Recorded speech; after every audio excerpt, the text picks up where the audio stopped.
ஒரு head count மேலேயும் 1,28,000 கடன் இருக்கு சார். சார் இது நான் சொல்லல சார். சார் முதல் பொறுமையா இருங்க, ரிலாக்ஸா இருங்க, ரிலாக்ஸ், கூலா இருங்க, கூல் கொஞ்சம் கூலா இருங்க. நான் சொல்றேன் சார், ஒவ்வொரு ஹெட் கவுண்ட் மேலேயும் இருக்க காரணம் ஹிஸ்டரி படிச்சது ப்ரீவியஸ் டிஎம்கே கவர்மெண்ட் மட்டும்தான். அவங்க பினான்சியல் லாஸ் பண்ணது தான், அட்மினிஸ்ட்ரேட்டிவ் கொலாப்ஸ் தான்.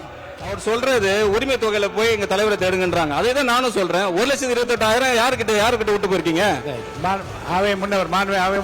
பேஸ் பண்ணி தான் நாங்க பட்ஜெட் போட்டிருக்கோம். உங்களுக்கு தர போறேன்.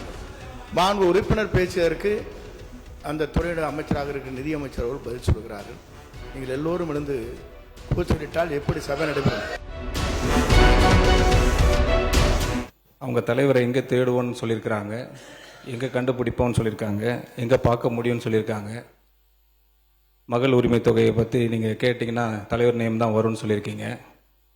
ஏன் இன்னும் அடிஷ்னலாக ஒன்று நீங்கள் மிஸ் பண்ணிட்டீங்க? தமிழ்நாட்டில் இருக்கிற ஒவ்வொரு தலைமையிலையும் 1,28,000 கடன் விட்டது போனது நீங்கள் தான். அங்கே தான் அவர் தேடணும்னு நினைக்கிறேன் நான். ஒரு ஹெட் கவுண்ட் மேலேயும் 1,28,000 கடன் இருக்கு சார். சார் இது நான் சொல்லல சார். சார் முதல் பொறுமையா இருங்க, ரிலாக்ஸா இருங்க, ரிலாக்ஸ், கூலா இருங்க, கூல் கொஞ்சம் கூலா இருங்க. நான் சொல்றேன் சார், இது சார் அவங்க சொன்னாங்க தான் நான் சொல்றேன்.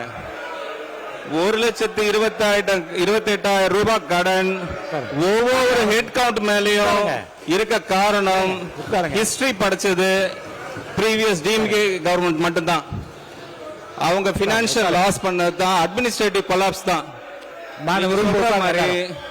நாங்க 50 வருஷம் இல்ல சார், நாங்க 50 வருஷம் ஆச்சு இல்ல. ரிலாக்ஸா இருங்க சார். சார் ரிலாக்ஸா இருங்க, நீங்க கத்துறதுனால பிரயோஜனம் இல்ல சார்.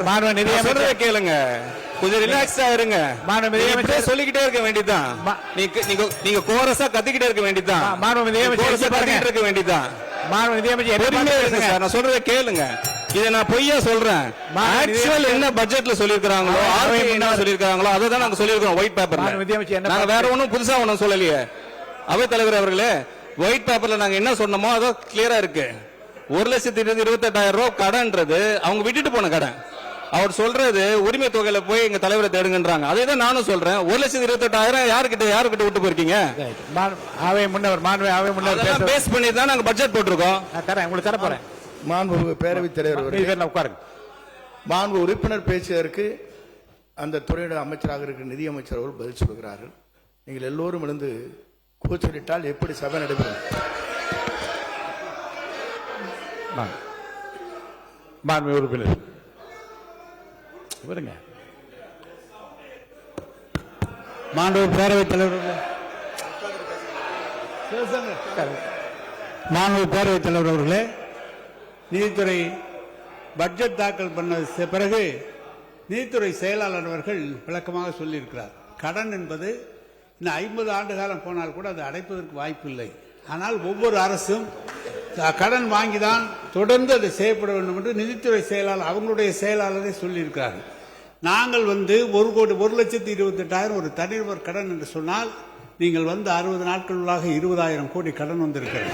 எனவே இல்ல, அதை நாங்கள் ஒரு குறையாக சொல்லவில்லை. அரசாங்கம் நடத்துவது என்பதே தொடர்ந்து தன்னுடைய முன்னேற்றத்திற்காக கடன் வாங்கக்கூடிய நிலையில் தான் அரசு நடந்து கொண்டிருக்கிறது.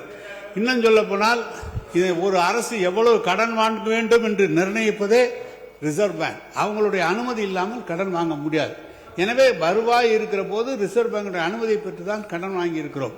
எவ்வளவு கடன் அல்ல, எவ்வளவு திட்டங்கள் நிறைவேறி இருக்கிறது என்பதை பாருங்கள், எவ்வளவு புதிய திட்டங்கள் வந்திருக்கிறது என்பதை பாருங்கள். அதுதான்